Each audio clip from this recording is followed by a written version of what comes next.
Welcome back to the channel, everyone. Today, we're diving deep into one of the most pivotal and controversial moments in the Dance of the Dragons, Aegon II's coronation, and more specifically, the shocking way he betrayed the wishes of his mother, Queen Alicent Hightower, during the ceremony that was supposed to solidify his reign. This betrayal was not just a matter of pomp and ritual. It revealed Aegon's true character, fractured the already fragile unity of the Greens, and set the tone for a bloody civil war that would rip Westeros apart. In this video, we're breaking down exactly what happened, why Aegon turned against his mother's counsel, and what his decision really meant for House Targaryen.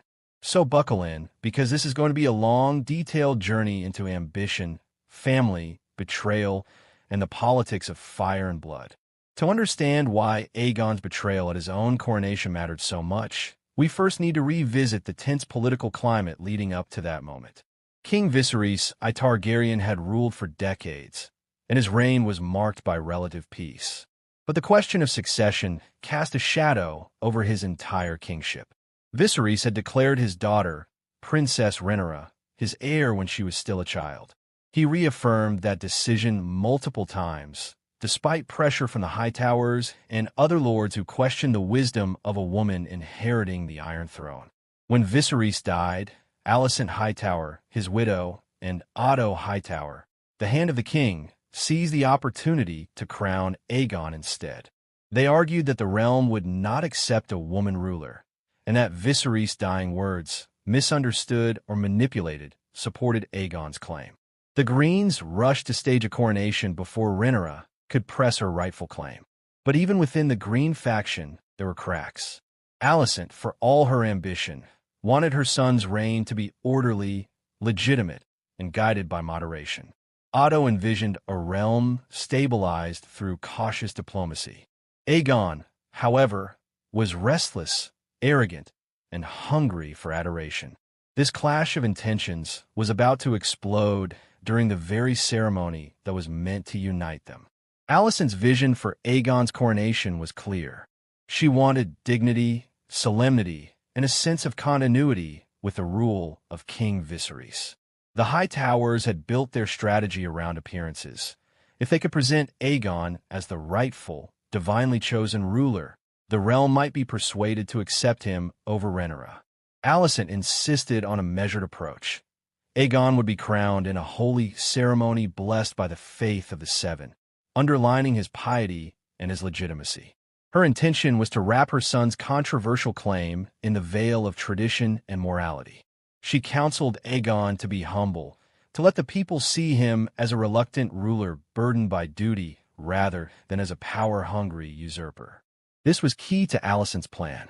She believed that presenting Aegon as a devout and dutiful king would calm opposition and silence whispers of illegitimacy. In her eyes, restraint was strength. But restraint was the last thing on Aegon's mind. From the start, Aegon resented the notion that he was merely a pawn in his mother and grandfather's schemes. He had grown up in the shadow of Rhaenyra's claim and often felt unwanted or second-best.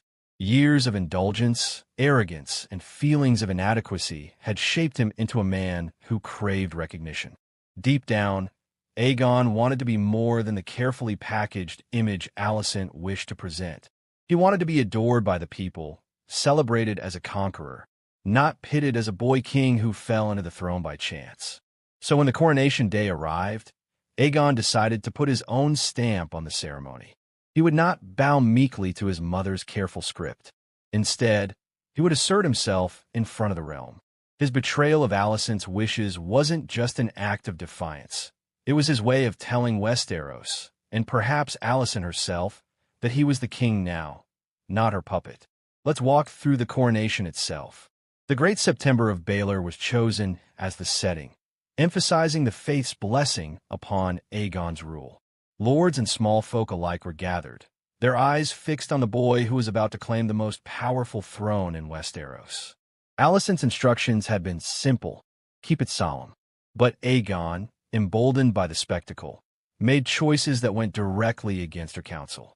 He basked in the crowd's cheers, soaking in their adoration as though it were his birthright. When Ser Criston Cole, Lord Commander of the Kingsguard, placed the conqueror's crown upon his head, a crown that had once belonged to Aegon, the conqueror himself. The symbolism was unmistakable. This wasn't the peaceful continuation of Viserys' reign. This was the rebirth of conquest.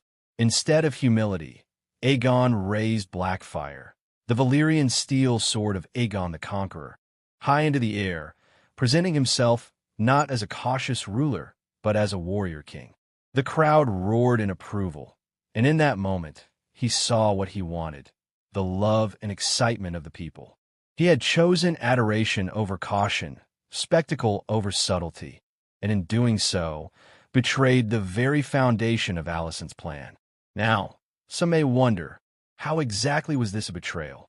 After all, wasn't Aegon simply embracing his kingship? But for Alicent, it was much more than that. Her entire strategy relied on Aegon projecting humility and righteousness. By behaving like a triumphant conqueror, Aegon undermined the narrative she had carefully crafted. He signaled to the realm that he was not a king bound by duty, but a man eager to bask in glory. This was the opposite of what Alicent wanted. To her, his actions were reckless, even dangerous. She feared that such arrogance would galvanize Rhaenyra's supporters, painting Aegon as the usurper he truly was. Worse still, his defiance was personal. Alicent had spent years sacrificing her happiness, her reputation, and even her children's well-being to maneuver him onto the throne. And in the moment when he should have honored her wishes, Aegon chose to indulge his own ego. The coronation scene was full of symbolism that foreshadowed the conflicts to come. Consider the contrast. Alicent wanted her son to appear as a servant of the faith, crowned in the name of the Seven. But Aegon's triumphant display of Blackfire linked him not to the gods, but to the legacy of conquest and fire. He was claiming his right by force and spectacle, not divine ordination. This mattered because it told everyone in attendance, and by extension, everyone in Westeros, that Aegon's reign would not be one of quiet legitimacy. It would be one of fire, sword, and spectacle. His betrayal of his mother's vision in that moment was essentially a declaration of independence. Aegon would rule his way, even if it contradicted the advice of those who had put him there. Aegon's betrayal had immediate and long-term consequences. In the short term, it electrified the crowd. The small folk, thrilled by the spectacle, cheered him as though he were a new conqueror. Alicent's fears were temporarily silenced by the noise of approval. But long-term, her concerns proved valid. By leaning into arrogance and conquest, Aegon alienated potential allies who might have supported him had he appeared more measured. Lords who were on the fence now saw him as brash and untrustworthy. His mother's political instincts were correct. Arrogance breeds resistance. Moreover, this coronation created a dangerous precedent. Aegon had shown he would not listen to Alicent's counsel.